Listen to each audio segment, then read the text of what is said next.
Wali Songo terutama generasi awal adalah salafi. Loh. Bismillahirrahmanirrahim.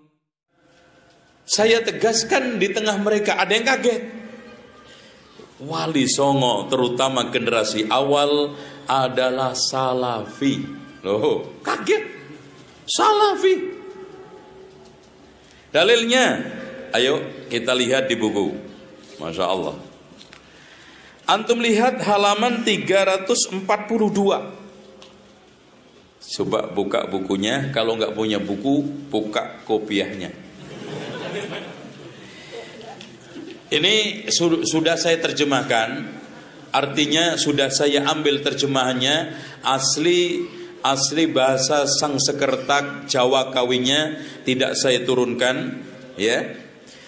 Jangan ragu dan jangan terkacaukan oleh pengetahuan yang sesat dan kafir, karena Rasulullah telah bersabda dalam hadis qudsi, besok jika telah mendekati akhir zaman, banyak para ulama dan orang soleh akan menjadi beku. Mereka berganti dengan bid'ah yang berlebihan, yang merongrong agama Islam. Banyak kata-katanya yang salah, sesat dan kufur. Mereka akan berbaur dan menjangkiti orang-orang mukmin.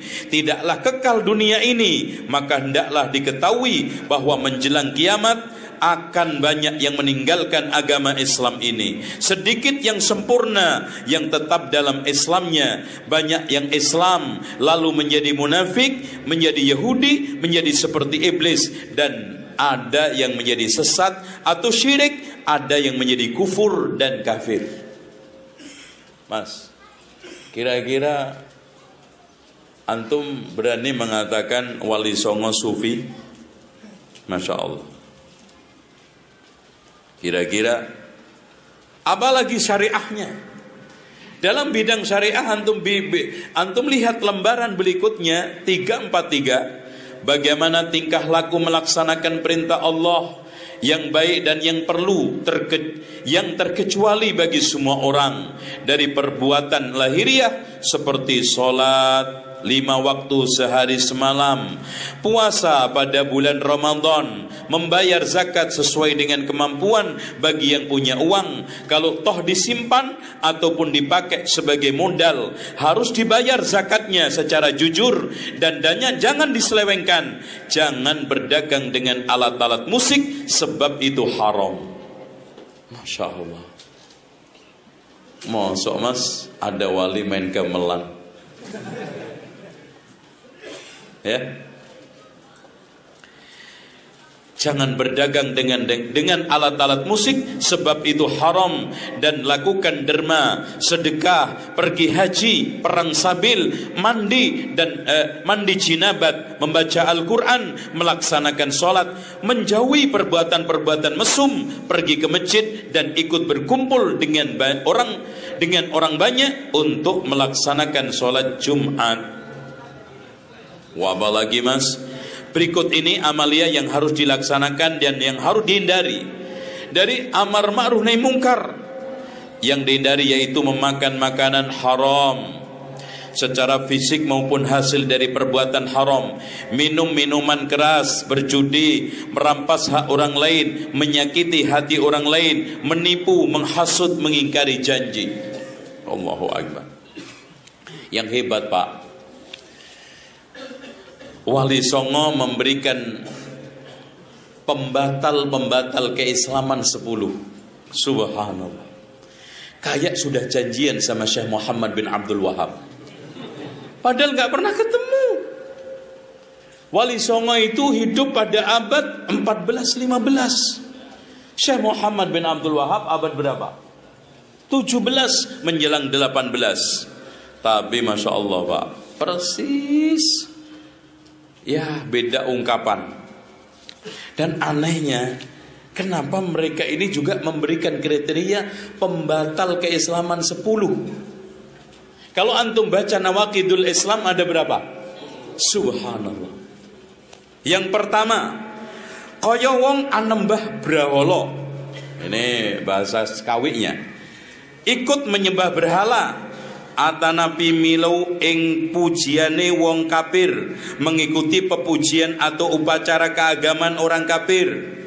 Yang ketiga, meluo ambabatan, ikut mengeluarkan sesajen. Terus kemudian merendahkan wahyu Allah, baik dengan menyangkal kebenaran maupun keberadaannya. Misalnya menganggap bahwa Al-Quran yang terdiri dari 30 juz itu bukan wahyu Allah, menyelewengkan dalil Allah, atau memaki kebenaran kalamullah. Masya Allah. Nih, cocok untuk 212 kemarin. Yeah. 1, 2, 3, 4. Mas, saya tanya, kira-kira keluar dari Al-Quran dan Sunnah. Yang kelima, memaki Allah dan Rasulnya, Rasul utusan Allah, atau memaki malaikat. Insya Allah. Menghalalkan yang keenam, menghalalkan yang haram atau mengharamkan yang halal, sebagaimana yang dibicarakan dalam 4 madhab. Nampaknya para wali ini penguasaan terhadap madhab sangat detail. Selalu kalau bicara fikih, mereka sangat disiplin dalam bermadhab. Dan yang ketujuh, menganggap sunnah hal yang wajib, menganggap wajib hal yang sunnah dalam pandangan Wali Songo adalah pembatal keislaman. Yang kedelapan, mengaku sebagai nabi atau rasul setelah Nabi Muhammad. Hal ini termasuk meyakini atau bahkan mengikuti orang yang mengaku sebagai nabi setelah beliau, yaitu Rasulullah, atau mengaku bahwa sabda nabi itu miliknya. Semua perbuatan itu membawa kepada kekafiran. Yang 9, menuduh kafir terhadap saudaranya yang muslim, sementara itu tidak terbukti, akan menanggung dosa fitnah menjadi kafir sendiri. Subhanallah. Man qala li akhihi ya kafir, apa kata Rasulullah? Faqad ba'a biha ahaduhuma. Nomor 10, senang apabila dikatakan kafir, dianggap kafir, atau berpikir sebagai orang kafir, atau membantu semua perbuatan orang kafir. Antum coba nanti ambil Nawaqidul Islam milik Syekh Muhammad bin Abdul Wahab, samakan. Terus yang lebih hebat Pak, setelah itu Wali Songo membuat satu kriteria perbuatan dan ucapan yang bisa menjadi kafir, 44 poin. Di antaranya, jika ada seorang muslim yang sayang kepada orang kafir atau berpikir menjadi orang kafir, ikut tingkah laku orang kafir dan membantu semua perbuatan kafir, maka orang itu menjadi kafir. Itu sampai 40 Pak. Ini kalau dituduh Wahabi, Wali Songo semua Wahabi nih Pak. Masya Allah.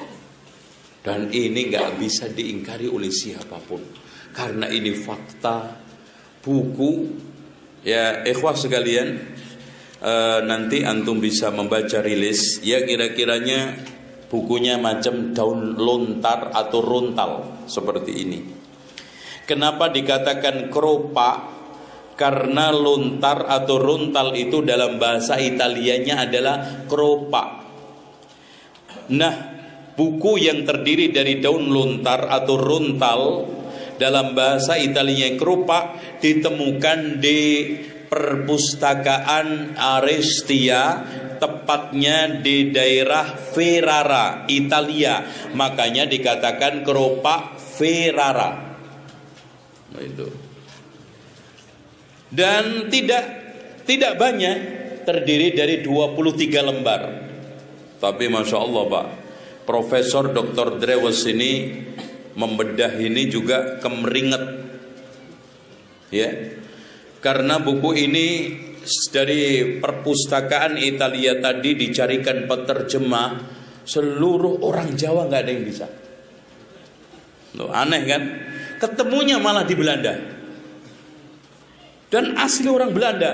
Tapi memang dari sejak muda sampai tua menekuni bahasa Sangsekerta, bahasa Jawa dan sejarah Jawa itu. Dan Yang menarik di dalam daftar pustaka buku ini